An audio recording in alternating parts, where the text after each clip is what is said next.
ना इधर ना उधर, सीधे मुद्दे पर नजर। क्या है आज की खबर? आप देखना शुरू कर चुके हैं न्यूज 18 आपके पुनीत के साथ।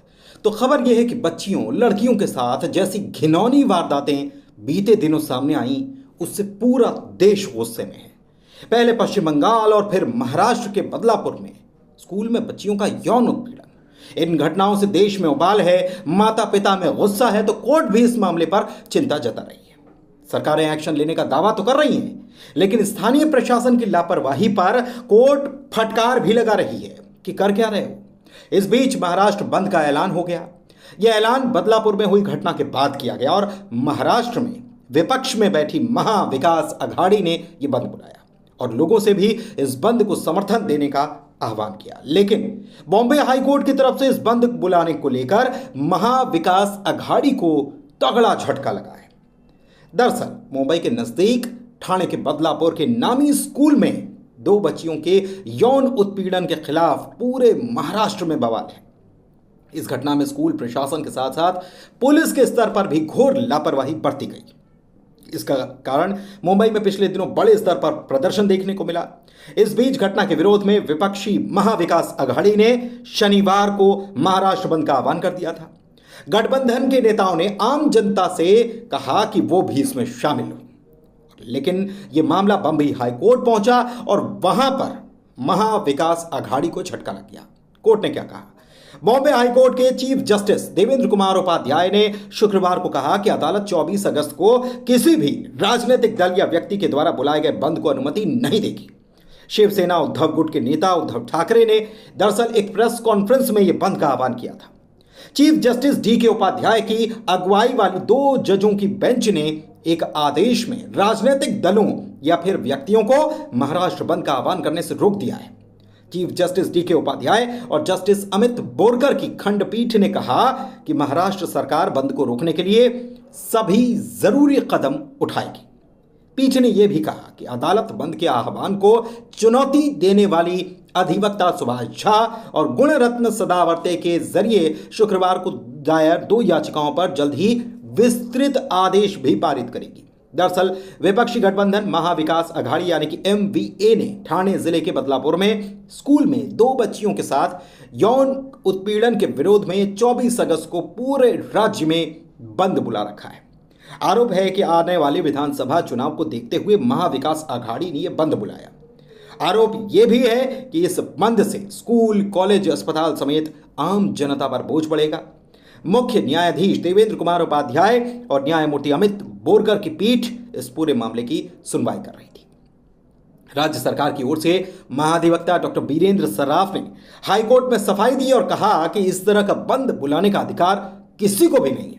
राज्य सरकार ने यह भी साफ किया कि 24 अगस्त का बंद पूरी तरह से अवैध है और प्रदर्शनकारियों के खिलाफ कानूनी कार्रवाई की जाएगी। हाईकोर्ट ने भी कहा कि हम किसी भी राजनीतिक दल या किसी भी व्यक्ति को बंद का आह्वान करने से रोक रहे हैं। राज्य सरकार सभी जरूरी कदम इस मामले में उठाए। हाईकोर्ट के मुख्य न्यायाधीश ने याचिकाकर्ताओं से यह भी पूछा कि अगर राज्य की भूमिका साफ है तो वो हमें इसमें क्यों घसीट रहे हैं, क्योंकि उन्होंने कहा था। हाईकोर्ट ने याचिकाकर्ताओं को भी चेतावनी दी कि वे याचिका में राजनीतिक आरोप न लगाएं, क्योंकि कहा था कि मुंबई में, माफ कीजिएगा, महाराष्ट्र में चुनाव है और यह जनहित याचिका पर सुनवाई की जाएगी, यह भी कहा। इस घटना को लेकर व्यापक विरोध प्रदर्शन हुआ है। मामले का स्वतः संज्ञान हाईकोर्ट ने लिया और FIR प्राथमिकी दर्ज करने में देरी जो हुई, इसके लेकर स्थानीय पुलिस को फटकार लगाई और पुलिस को अपराध की सूचना तुरंत नहीं देने को लेकर स्कूल की अथॉरिटीज की भी आलोचना उन्होंने की। ऐसे बड़ा दिलचस्प मामला है ये। एक तरफ महाराष्ट्र में सरकार और विपक्ष आमने सामने है, दूसरी तरफ बंगाल में सत्ता पक्ष और विपक्ष एक हो चुके हैं। कैसे?